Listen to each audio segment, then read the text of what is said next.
Yo, what is going on, guys? My name's JPhanta. Welcome back to a brand new video. In today's video, we're going to be talking about the top 10 rarest free-to-play cards. Free-to-play cards you probably do not have. So let's start off the list with the more common ones that you probably might have, and then we'll end off the list with the more really rare cards for those that have been playing since before the first year anniversary of Dokkan Battle. So first off, we have the 2017 April Fool's login gift, the STR Cyberman. Now, I didn't add the 2018 login bonus, which was the waifu one, just because it's, you know, obviously more later and more of the player base will have that card compared to this card. This was released with a event announcement for Dragon Ball Z Saibai Battle, which was supposed to be a new game mode. I completely forgot what it was. I'm pretty sure maybe it was like an RPG or something like that. I know the Dolly Battle was a dating simulation one, which I would love to see one day, but obviously it's April Fool's. They kind of remade the joke, so it was kind of, you know, expected at that point. Now, for this card, it was usable compared to the waifu card. The waifu card was pretty much there for just, you know, to show off, to sell, to the barbershop and stuff like that. For this card, you can actually use him. His lead skills all types, attack and defense, plus 3,181. I'm pretty sure that has something to do with the date. I don't know why 3,181, if somebody can leave in the comment section. Maybe it's like a date or something, I'm not too sure. And for the super attack, it is, I think, the first and only free-to-play card to have immense damage multiplier. And they do sacrifice 10% HP when you do super attack. Passive skills, attack and defense, plus 81%, only once per battle when facing 3 or less enemies. So you're not going to be activating that passive all too often. But still, it's a passive skill, and it's better than no passive skill. Link skills are Infighter, new. I have no idea what that link skill is. Kamehameha, Tag Team of Terror, Brutal Beatdown, and Shock to Speed. I actually want to see what's in this new link skill here. Okay, so it's Nappers and Sabermans, pretty much. Okay, so that's these link skills. Stats are very low for a SSR, of course, and you can't 100% him. I'm pretty sure at the time you only got one copy. His cost is really low, which is nice for something. Free to play versus pay to play. 12 key multiplier is 125%. And to raise up his super attack, you need to farm and summon the N Sabermans or the Rare Sabermans. And if you do have them at rare, it is a 1% chance to raise one super attack. So people who are really committed to raising a super attack spend a lot of friend points just to get him to max SA.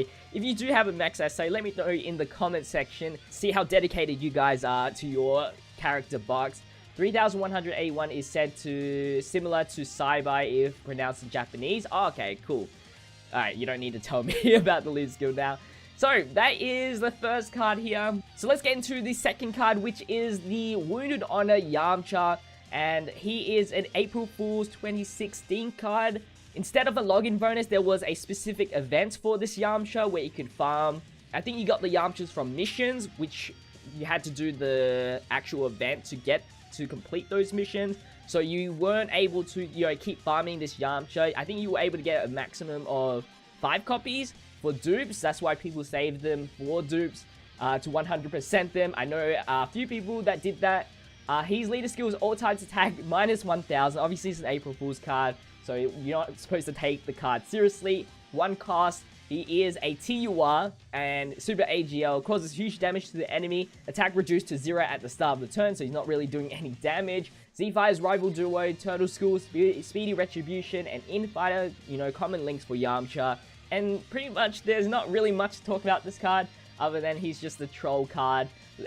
With him, though, which is our number 8 card, you were able to also farm this Tech Yamcha, and he has pretty much the same thing, but obviously he's Tech. Now, their SSR forms for both the AGL and Tech were actually somewhat usable, instead of being, you know, completely trolls like the TUR Awakenings. And same thing, category World Tournament. I'm pretty sure this one doesn't have any categories yet. And, you know, save passes, everything like that. There were slight differences on the JP and Global. It says on the note here, Japanese had some text, Global doesn't. And same for the AGL one. So, yeah, those are the 2 April Fool's Yamchas. Let's get into the next card, which, funny enough, is another Yamcha. So, this is our 7th... Wait. Yeah, 7th card here. And this was the baseball Yamcha, released twice, or maybe 3 times on JP, and I think maybe once or twice on Global. The reason why he appeared more on JP is because he gets an awakening, which is actually, I think, usable. I'll check him out in a bit, but his leader skill is all types, attack plus 2000, huge damage, rare chance to stun, attack plus 4000, but defense is reduced to 0 when facing 2 or more enemies. So unlike the April Fool's Yamcha, he can actually do some damage. Cost is 3 and 4. Z Fighters, Turtle School, Speedy Retribution, Infighter, Rival Duo, Common, Yamcha, Links. And this event I was there when it happened, and it was the hardest thing to get a drop for this Yamcha. And if you guys got him to 100%, congrats to you, or you got him to max SA. But after that, I gave up, and I just fed this Yamcha. I had like 2 copies after like farming it like 50 times, and I trained him up to my Tech Yamcha. Let's check out his Awakening.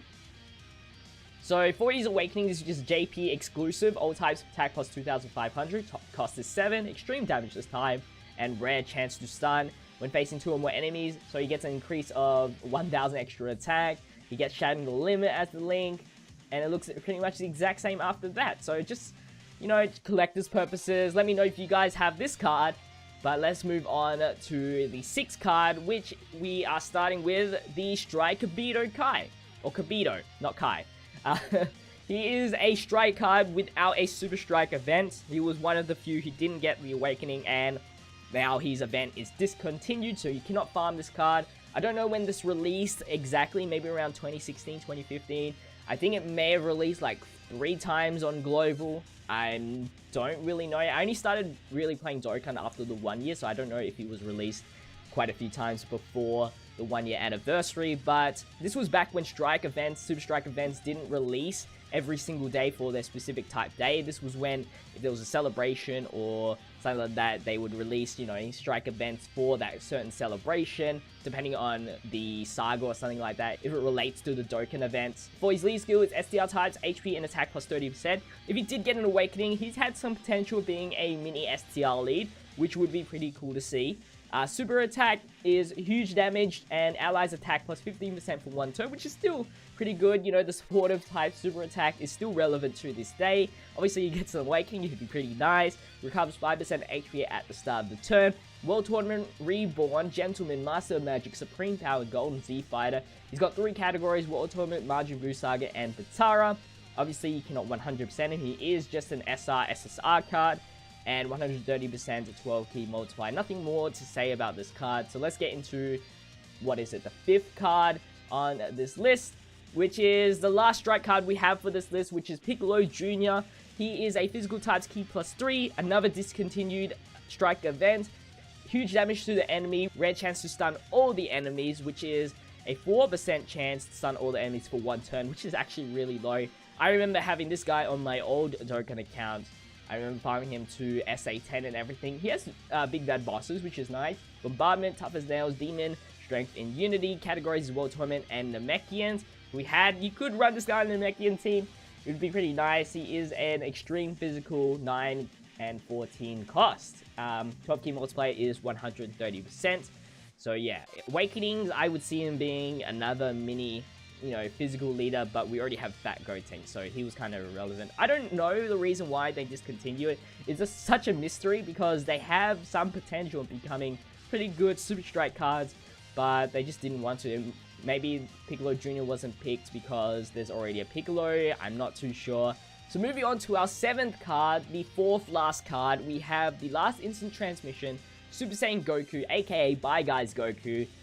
He was in a crossover campaign with the Treasure Cruise One Piece game, I'm pretty sure that's what it's called. And in this event, I remember it vividly, you versed Don Flamingo, I think, and he's like puppets or whatever, and they were really tough at the time. So when I started the free-to-play account that I had, I actually started around this time. My free-to-play cards didn't stand a chance because my account was so brand new, so I couldn't have the chance to farm this card. He was mainly there to be used to raise SAs of the Super Saiyan Gokus, and then if you did get him to SA10, you know, that's an extra bonus. But pretty much because there was a very hard difficulty, you'd get this guy, you are awakened, so then it would be easier to farm, you know, Super Saiyan Goku's SAs, the other ones. He is in the Pure Saiyans category, all types attack plus 20%, huge damage to the enemy, rare chance to stun the enemy, and he is a 2-key supportive unit for all allies. Golden Warrior, Saiyan Warrior, Race, Super Saiyan, Kamehameha, and all in the family. He is 100%able. If you do have this guy 100%ed, yo, respects to you for knowing the future that the potential system was coming. So yeah, let's get into the third last card, which is Miraculous Return base Goku. Now, I'm not too sure about the full details on how to get this guy. I remember reading on the Trunks Super Strike event where you could get him by versing him, but that never really happened for me, so I'm not too sure. It says here only available in the Japanese version of the Jump magazine codes. I'm not too sure how that worked out, but I know he's a free-to-play card, and he's very rare. Very, very rare. Physical types attack plus 15%, causes huge damage to the enemy, rare chance of Ki plus 5, Pure Saiyans category, Z fighters, all in the family, the Saiyan lineage, Kamehameha, and experienced fighters. And yeah, he's just a rare card, and you could use base Gokus to farm up his SA or vice versa. So nothing too crazy about him, just a really rare card. And yeah, I'm assuming nobody has this guy. Well, nobody in Global has this guy, probably, but if you play JP and you have this guy, yo, let me buy that account. No, I'm kidding. Second last card, we are at the countdown to Resurrection Dragon Ball Z cards. This event is discontinued, so you cannot farm the final 2 cards, and I'm kind of already spoiled the last card there. But this Final Form Frieza is actually pretty decent for the time he was released. I don't even know when ROF was actually released. But pretty much for his leader skill, AGL types Q plus 2, huge damage to the enemy, lowers attack, high chance for all enemies, defense minus 25%, Prodigies, Universe's most malevolent, shocking speed, which is a very good link for AGL, revival, strongest clan in space. He has a lot of categories. Let me know in the comment section as well, who has more categories than this? Resurrected Warriors, Planet Namek Saga, movie bosses, enhanced transformation, and most malevolent clan. That is 1, 2, 3, 4, 5 categories all together. He does have an awakening when you get the Frieza medals, which is obtained from the ROF event, I'm pretty sure. 50% chance that all enemies defend plus minus 25%. Lowers enemies attack by 10% for 3 turns. All normal stuff there. For his awakening, I feel like it's almost a downgrade. So he keeps the same leader skill, causes extreme damage to the enemy, so he's a little bit more damaging. He keeps the same passive skill, but minus defense by 50%. But he loses shocking speed and Planet Namek Saga category, and he gets full power category instead. So it's still 5 categories, but let me know, is that really... It's not really that big of an improvement at all. And you could use the Golden Freezers to raise the Tech one, 50% chance, minus 50%. So yeah, it's not a big crazy awakening, but yeah, a very hard card to come by. It probably will never come back because it is only for the countdown of ROF events. Final card is from the same event, which is the Police Officer Krillin. The only Krillin with a different name, pretty much. Physical types, defense plus 25%. Causes huge damage to the enemy and lowers defense. HP plus 1,500 at the start of the turn. So he's a healing, passive, Z Fighter's Courage, Best Buddies Patrol, and Resurrection F. And he is a rare card that awakens to an SR. He is 12 key multipliers, 130%, and he uses the medals from the RF event or from the Heroes Extermination event to awaken him to the SR form. So that is going to be wrapping up the video, guys. Let me know in the comment section how many of these cards you have out of 10.